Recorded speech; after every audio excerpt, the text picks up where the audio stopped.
Hello everybody, my name is Ayushi Verma and this is Rant Reviews.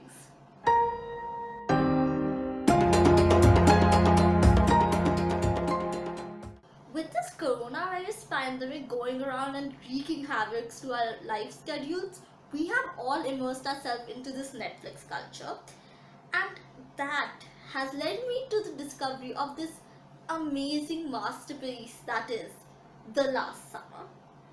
I, in particular, have a lot of thoughts about this movie, so let's take a walk.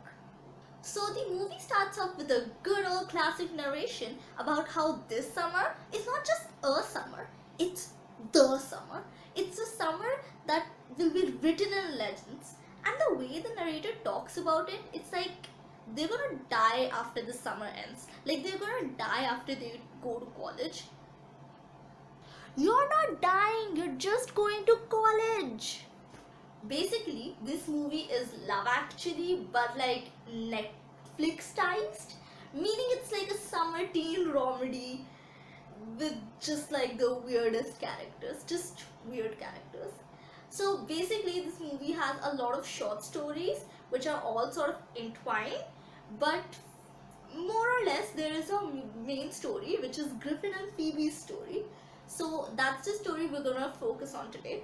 So first off, we have Griffin, who actually doesn't live in his hometown. He goes to some fancy boarding school and is back for the summer.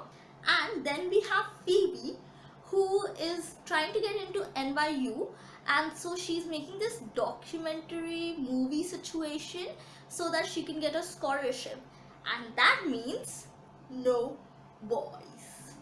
So the movie actually really starts off when Griffin goes to this high school party, which honestly looks like a freaking nightclub. Like, there's neon lights and like everybody looks so civilized. And he just walks in and looks up and he sees Phoebe over there, and he's just like, wow. And Phoebe, like the smart gal that she is just sitting there with her expensive equipment trying to take an interview in a very dimly lit nightclub which has music blaring. Like, how are you people talking right now?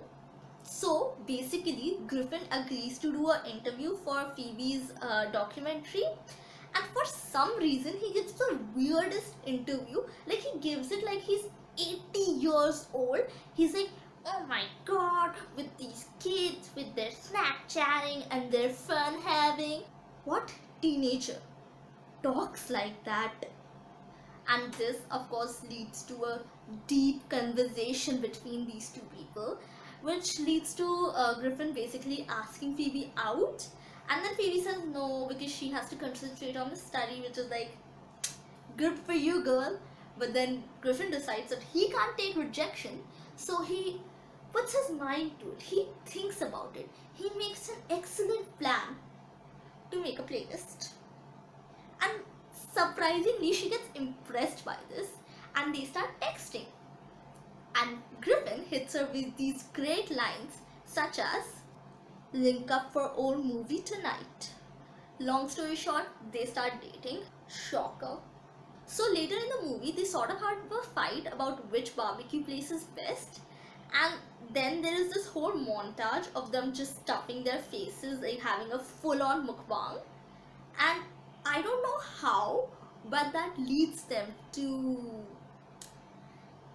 Okay, I mean, why? I mean, who would kiss somebody after eating so much food? At least pop a mint.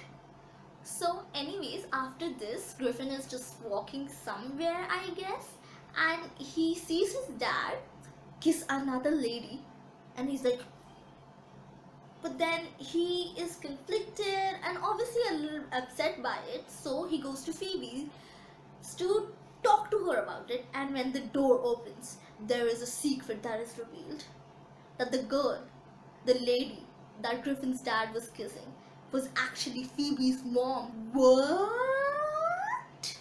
So after he sees Phoebe's mom, he freaks out and he doesn't know what to do. And after thinking and carefully weighing in his options, he decides to do the grown up thing and ignore the problem till it goes away. Good work, Griffin. Good work. So, obviously, a little later, Phoebe finds out that the person Phoebe's mom was dating was a liar and he was already married. So, obviously, Griffin has to tell her the truth, and definitely, you all know she will break up with him. She does break up with him, which is the sensible thing to do. And then they break up. That's it, right? Nope.